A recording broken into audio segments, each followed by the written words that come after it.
응급식을 책임지는 조리종사원들이 열악한 시설 환경에 탈진해 쓰러지는 사고가 빈발하고 있어 처우 개선이 시급합니다. 인터넷 위약금 분쟁이 끊이질 않고 있습니다. 계약을 이행한 기간이 길면 길수록 위약금이 많아지는 구조로 개선이 필요합니다. 새 정부 들어 입시 위주 교육을 탈피하려는 노력이 일고 있습니다. 참학력 신장을 위한 학생 주도형 교육의 변화를 기획 보도합니다. 여러분 안녕하십니까? 전북권 뉴스입니다. 밥하는 동네 아줌마로 폄훼당하기도 했었죠. 바로 학교 급식 조리 종사원인데요. 열악한 근무 여건에 건강까지 위협받고 있습니다. 법에서 정한 휴식 시간조차 보장받지 못하고 있는데 처우는 열악하기만 합니다. 박연선 기자입니다. 학교 급식소에서 조리 종사원들이 점심을 준비하느라 눈코 뜰 새 없이 바쁩니다.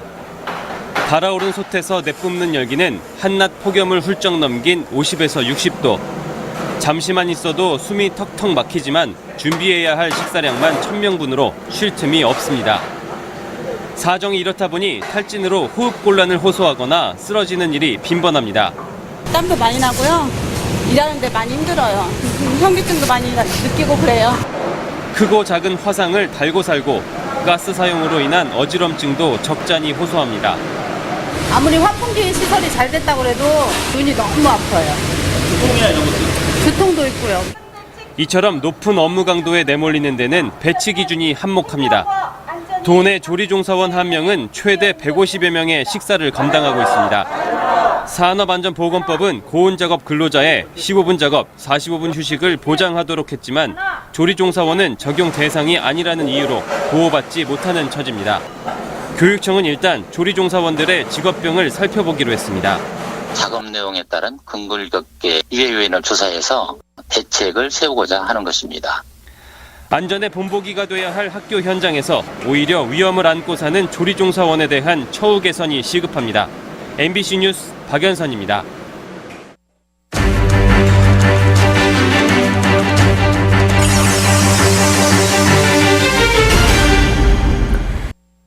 인터넷 해지 문제로 분쟁이 끊이지 않는데 다 그럴 만한 이유가 있습니다.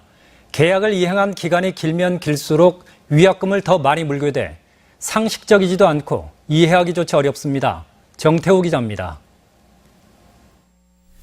국내 1위 유선망 사업자인 KT의 인터넷과 IPTV를 사용해온 한 가입자와 상담원의 전화 내용입니다. 3년 약정 기간 중 2년을 이용하고 해지를 원하자 수십만 원의 위약금을 요구합니다. 위약금이 좀 많으시잖아요. 50만 원 정도 돼요. 기간이 지날수록 위약금이 더 크다는 얘기예요? 예, 좀 그렇죠. 그러니까 이게 지금 합리적이라고 생각하세요? 그게 제가 정한 것이 아니잖아요. KT 홈페이지를 들어가 위약금 규정을 검색해봤습니다. 홈페이지 상에는 위약금이라는 표현은 없고 대신 할인 반환금이라는 표현이 쓰이고 있습니다. 다시 말해 자신들이 정한 정상 가격에서 할인을 해준 만큼 다시 물어내라는 뜻입니다. 내용을 분석해보면 보편적인 3년 약정의 경우 2년까지는 무조건 위약금, 즉 할인 반환금이 증가하는 구조입니다. 계약을 이행한 기간이 길수록 오히려 물어내야 하는 돈이 많아지는 것입니다. 2년이 지나면 반환금이 소폭 적어지지만 이 역시 끝까지 사용했을 때 내야 하는 이용료보다 오히려 많거나 별 차이가 없는 구조입니다. 파격적인 혜택이라는 홍보 문구에 현혹돼 가입한 이용자들은 울며 겨자 먹기식으로 약정 기간을 채울 수밖에 없습니다. 중도에 해지를 하게 될 경우에 사용을 많이 하면 할수록 오히려 과다하게 위약금을 부과를 한다라는 내용으로 또 상담이 들어오고 있는 상황입니다.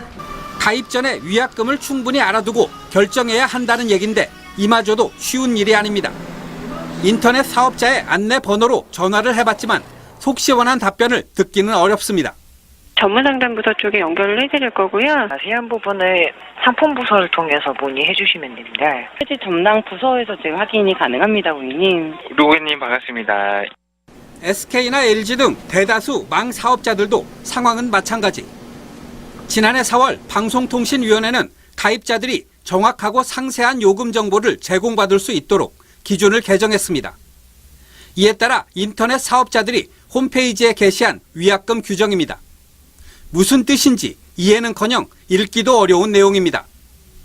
못 알아볼 것 같아요. 읽을 수는 있으세요? 이건 뭔 말인지 모르겠어요. 시그마? 약속을 이행한 기간이 길수록 오히려 더 많이 물어내야 하는 인터넷 위약금. 할인 반환금이라는 생소한 단어와 어려운 수학 공식에 소비자들의 때늦은 원성마저 가로막히고 있습니다. MBC 뉴스 정태호입니다.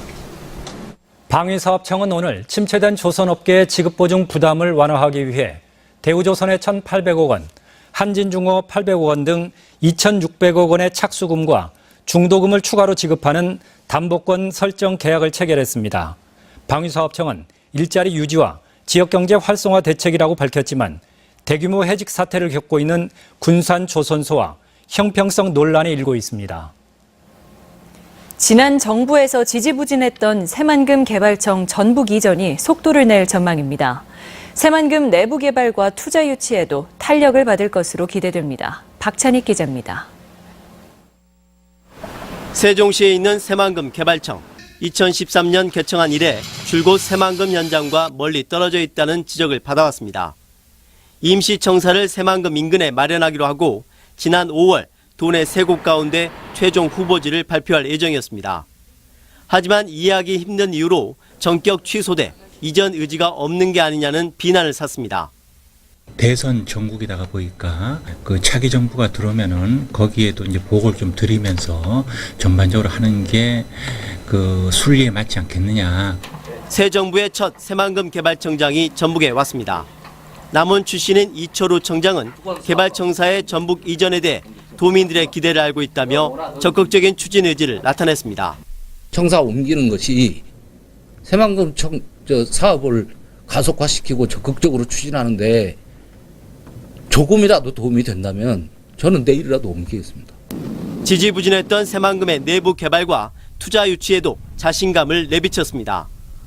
그렇게 멀지 않아서 좀 투자 유치 실적도 여러분들한테 공개를 해서 밝힐 수 있는 것도 곧 기회가 있을 거라고 생각을 합니다. 이 청장은 새만금 개발 계획에 따르면 앞으로 3년간 7조 7천억 원이 필요하다며 새만금 특별회계 설치에도 공감을 나타냈습니다. 새 청장 부임으로 새만금 개발이 지난 4년과 다른 모습으로 탈바꿈할 수 있을지 주목됩니다. MBC 뉴스 박찬익입니다. 국민의당 전북도당은 국정기획위원회가 마련해 내일 발표할 예정인 100대 국정과제에 새만금 사업이 빠지고 그 밑에 세부계획에 포함됐다며 새만금을 향해 달콤한 말을 쏟아낸 문 대통령의 사기극이라고 비판했습니다. 김성주 국정기획위원회 자문위원 단장과 전라북도는 이에 대해 새만금이 100대 과제에 포함됐다며 누락설은 사실이 아니라고 반박했습니다.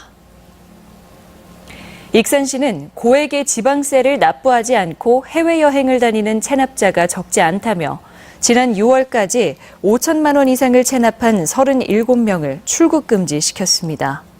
출국 금지 조치가 내려지면 체납자는 6개월간 해외에 갈 수 없게 되는데 세금을 낼 때까지 출국 금지 기간이 연장됩니다.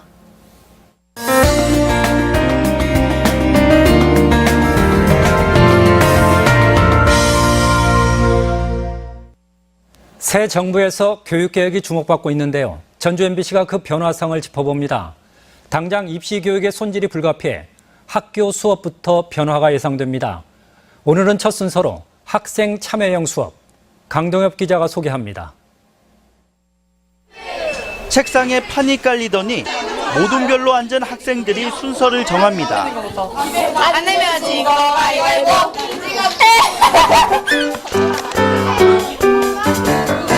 주사위를 던져 땅을 따는 인기 보드게임이 고전 문학인 관동별곡과 접목돼 관동마블로 탄생한 겁니다. 중간중간 카드를 뽑아 중세국어로 표기된 문장을 정확히 해석해야 게임머니를 쌓을 수 있다 보니 학생들의 집중도가 높습니다. 수업하는 것 같이 선생님께서 일방적으로 수업하시는 게 아니라 저희가 놀이처럼 관동별곡을 하니까 더 해석도 잘 되고. 이 같은 놀이교육은 단순히 한 교과에만 그치는 게 아니라 지리와 영어 등 다른 교과와 연계돼 진행됩니다.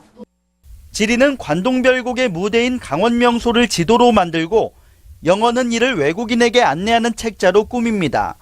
하나의 주제를 다양한 과목으로 교육하는 주제통합 프로젝트 수업입니다. 이런 수업을 하다 보면 아이들이 스스로 찾게 되잖아요. 스스로 깨치는 게 더 기억에 오래 남고, 그리고 자는 아이들이 적죠. 또 다른 변화도 시도되고 있습니다. 학생들이 배울 내용을 먼저 예습해와 수업 시간에는 과제나 숙제를 풀며 이해도를 높이는 거꾸로 수업이 진행되고 있습니다.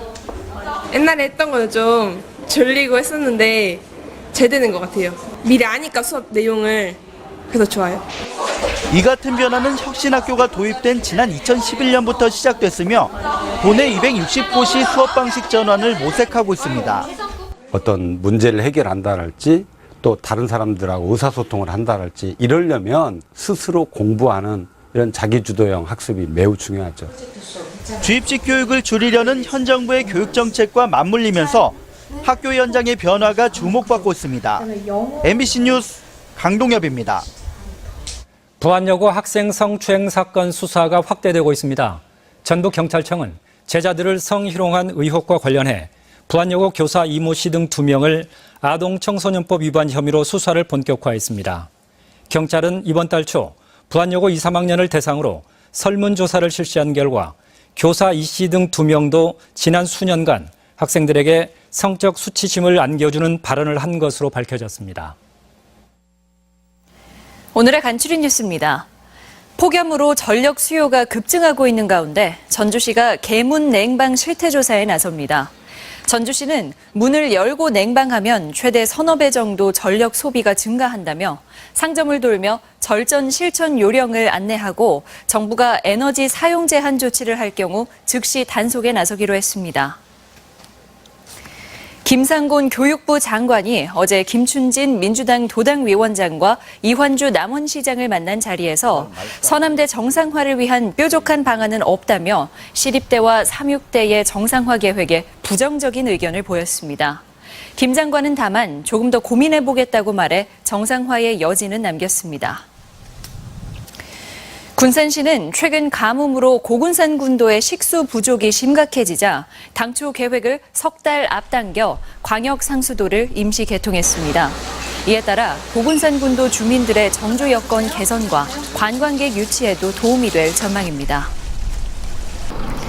집단으로 암 환자가 발생한 익산 장전마을에 대해 환경부가 조사를 추진하기로 했습니다. 장전마을은 지난 2001년 마을 주변에 비료 공장이 들어선 이후 19명의 암 환자가 발생해 10명이 숨졌습니다. 간추린 뉴스였습니다.